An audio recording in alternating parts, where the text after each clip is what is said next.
Hi, I'm Maryland State Delegate Gabe Acevero and a member of the Good Trouble Network, and this is a policy spotlight on guaranteed basic income or direct cash assistance. The United States is the wealthiest country in human history, yet 1 in 5 LGBTQIA plus adults are living in poverty, and our LGBTQ youth are overrepresented in our nation's homeless population. It not only speaks to policy failure, but the need for policy action around poverty. And one of the most effective anti-poverty tools that we can employ is guaranteed basic income or direct cash assistance.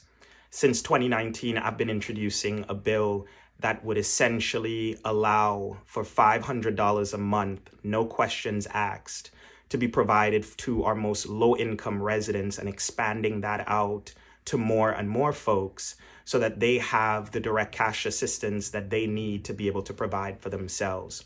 What we've seen from research is that when we give people money, they tend to spend that on their basic needs, but also in their communities. And this has an opportunity to not just help low-income individuals and families, but also stimulate our communities as well. It is good policy and is the way that we care for the most vulnerable amongst us. LGBTQIA folks, whenever we have these conversations with our most vulnerable in our community, from trans and non-binary folks, particularly trans women of color, to LGBTQIA plus youth, what we continue to hear is that direct cash assistance makes a world of a difference in how they're able to provide for themselves.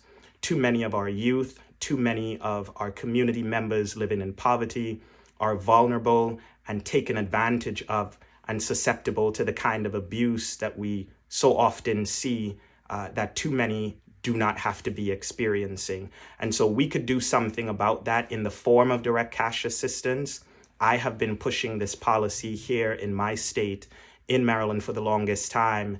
And I know the kind of a difference that it would make based on the kind of a pilot programs that have already been implemented across this country, from Alaska to jurisdictions in California to New York, and even here in Maryland, where local jurisdictions are exploring pilot programs around direct cash assistance. LGBTQIA folks can benefit from this, and we know these are the kind of policies that give us the hand up and the ability to thrive. Direct cash assistance makes a difference. It's good policy, and we'd like to see other states and jurisdictions adopting it, whether in a public-private partnership or through a state or federal-run program. It's good policy, it's a good way to care about those in our community, and it's a good way to get involved. If you're interested in learning about more, please reach out to me at gabriel.acevero@house.state.md.us, and let's continue to push for policies like guaranteed basic income or direct cash assistance so our communities are benefiting. We're putting a serious dent into poverty, and we're making sure that we're caring for the most vulnerable amongst us. Thank you so very much.